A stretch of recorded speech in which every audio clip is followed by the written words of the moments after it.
This is S.K. Ghosh. I would like to welcome you to part 2 of our seminar series on an overview of structural changes in the 2021 IBC. I meant to mention yesterday, it slipped my mind, 2021 IBC was published, in fact, in October of 2020. There has been adoption here and there, but the big adoption by the state of California is scheduled for January 1 of 2023. So on the first day of next year, California will be on the 2021 IBC, and that is typically the big adoption in the sense that many other adoptions typically follow. So the date is approaching when you will be required to design by the 2021 IBC. As I did yesterday, and we do at the beginning of all our web seminars, just in case somebody hasn't attended one before. So 21 IBC, as mentioned yesterday, still based on AC 716, except that supplement number 1 is adopted. And the major standard update, as I mentioned yesterday, is the update from ACI 318.14 to ACI 318.19. Yesterday, I took you through the changes in Chapter 16. We went up to Section 1613, which is earthquake design. There are 3 other sections in Chapter 16. 1614, atmospheric ice loads. 1615, tsunami loads. 1616, structural integrity.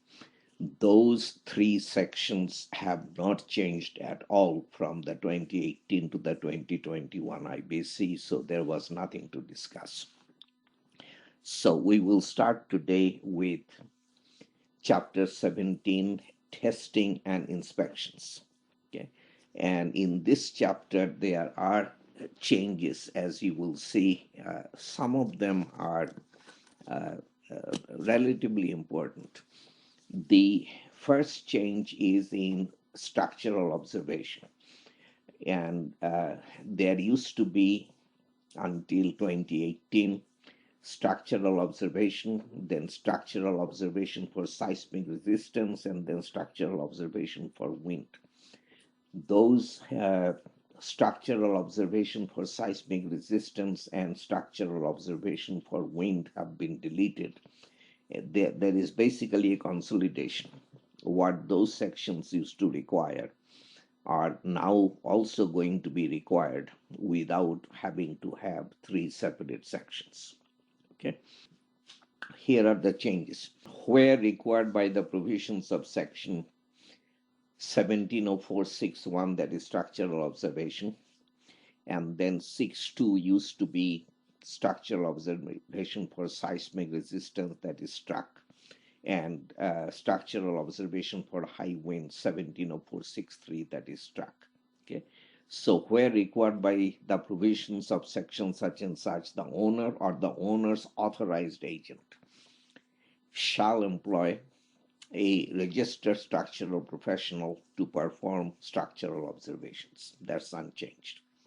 But then there is new language, as indicated by the underlining.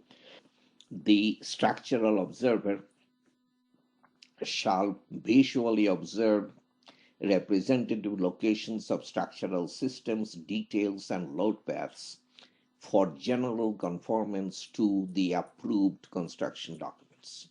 Okay. So this general conformance to the approved construction documents, this is important. That's what the structural observation is there to make sure of. Okay. The idea is that what is being built should be what was designed at the design office, not something else. Initially, the requirement was supposed to be somebody from the design office going out to the job site to make sure that what was designed is what is being built.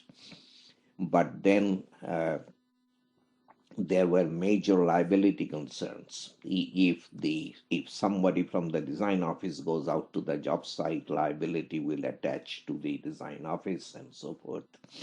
So we settled for any registered design professional going out to make sure of general conformance with the construction documents. Okay, that's what structural observation is about. It's not a detailed inspection or anything like that.